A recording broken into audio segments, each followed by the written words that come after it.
Happy Sunday, everyone, and welcome into 104.3 The Fans Halftime Chill presented by Coors Light. James Marilat, Jake Shapiro, Will Peterson.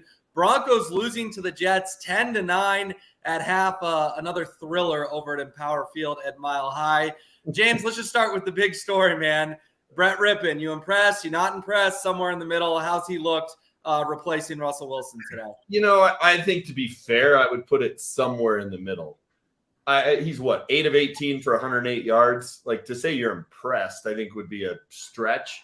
I think to say you're unimpressed with a couple of throws he had, particularly to Jerry Jeudy on the touchdown drive, the 3rd and 10 throw where he moved up in the pocket, found Jeudy on the sideline, was a very nice play. So to say you're unimpressed, I think would be unfair.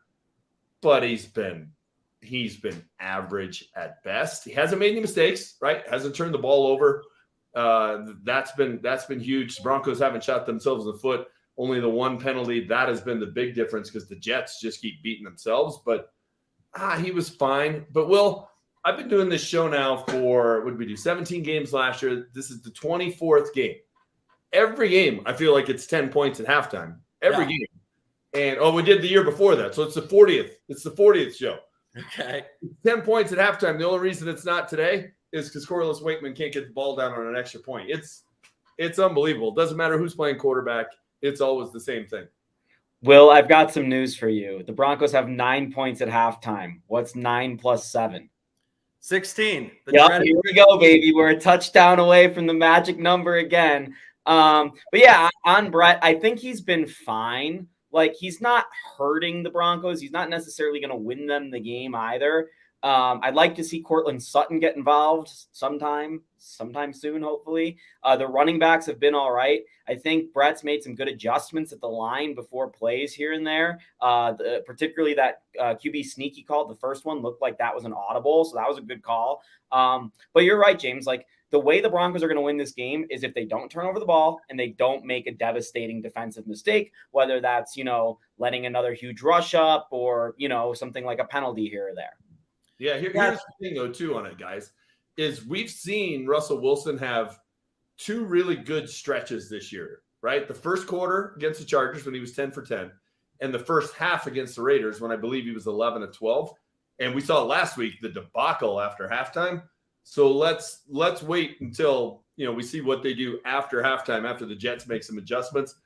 That's got me a little worried about Brett Rippon. If that was his first half, which is when the Broncos typically look a little better, boy, I shudder to think what his second half could be. So obviously a major story coming into this week was that Melvin Gordon would get the start, right? But on that Broncos long touchdown drive, guess who was in and guess who looked good? Mike Boone and Latavius Murray. Not only does Gordon have a fumbling issue, but he's just not a very effective running back anymore in the NFL. Do you guys think, once again, we've seen enough out of Murray and Boone that we can finally be done with Melvin Gordon? Because it's not like he's done anything today for the Broncos, James. Yeah, I mean, he's got 8 carries for 22 yards. I mean, that's plenty of touches in the first half, right? 8 carries, that's a decent sample size, and just nothing. And guys, when you're watching a game, sometimes you'll look at the stats and be like, man, yeah, the numbers aren't very good, but he was this close to breaking a couple. Right. There weren't any of those in there either. It was 8 yards for 22, and you look at that and go, yeah, that's about how it felt. Latavius Murray hasn't had anything either that was, right home about it, but he did get in the end zone. He does run hard. At least you look at it and think, man, that had to be painful on the defenders to bring him down there. At least there's something to it that is positive. And then, Mike Boone is the most dynamic guy.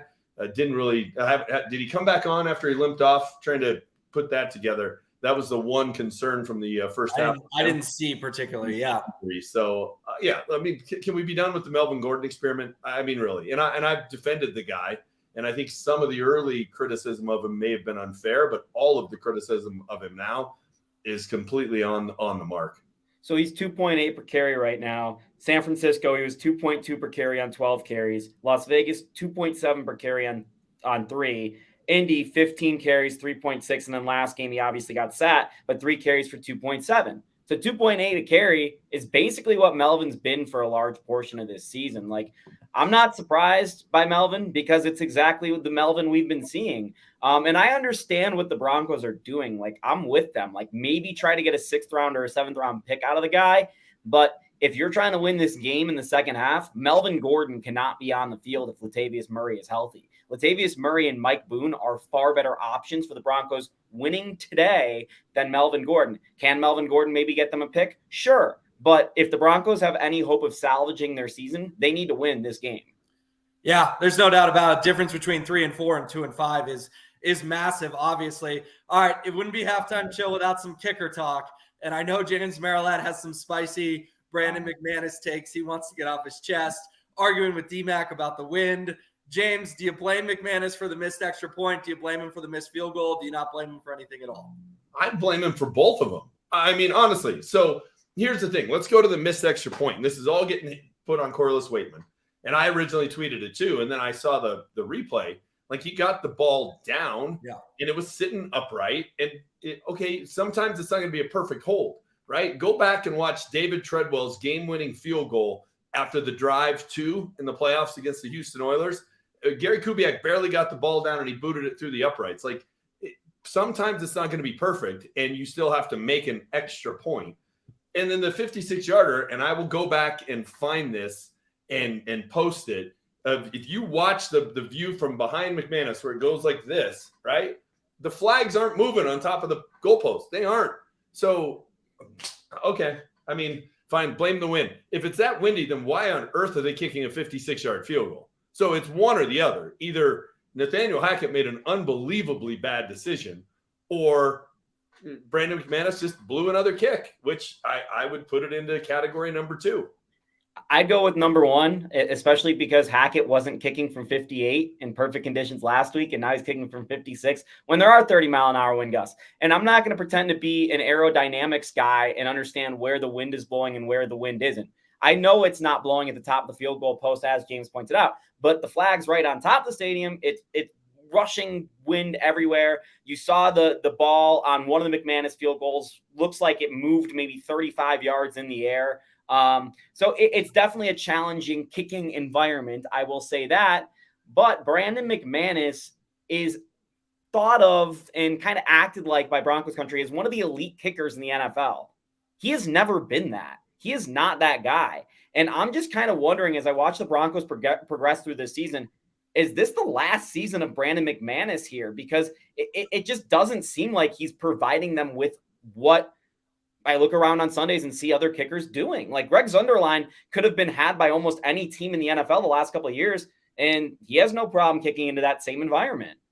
Yeah, it was interesting when the Colts cut Rodrigo Blankenship. I thought that was a quick trigger. He's now in Arizona, though, so the Cardinals will have a dilemma between Matt Prater and Blankenship at some point. So maybe something to keep an eye on, although I doubt McManus is going anywhere this year.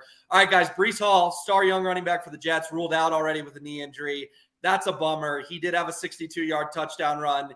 James, what did you see on the touchdown run? A rare lapse from this normally solid Denver defense.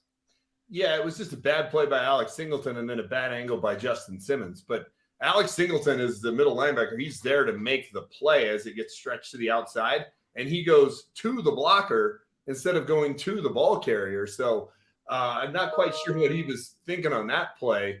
It was as though he thought, hey, I'll take the lead blocker and somebody behind me then will be untouched and come make the tackle. He just didn't have anybody behind him to help him out. So that was odd. And then Breece Hall's got some wheels. I mean, he outran the Denver defense. Like I said, Justin Simmons had a pretty good angle on him and then ended up having to dive and couldn't get to him. So the Jets are just a mess. I mean, man, that last drive where they got the field goal, they did a few good things, even though they did shoot themselves in the foot a bunch even on that drive.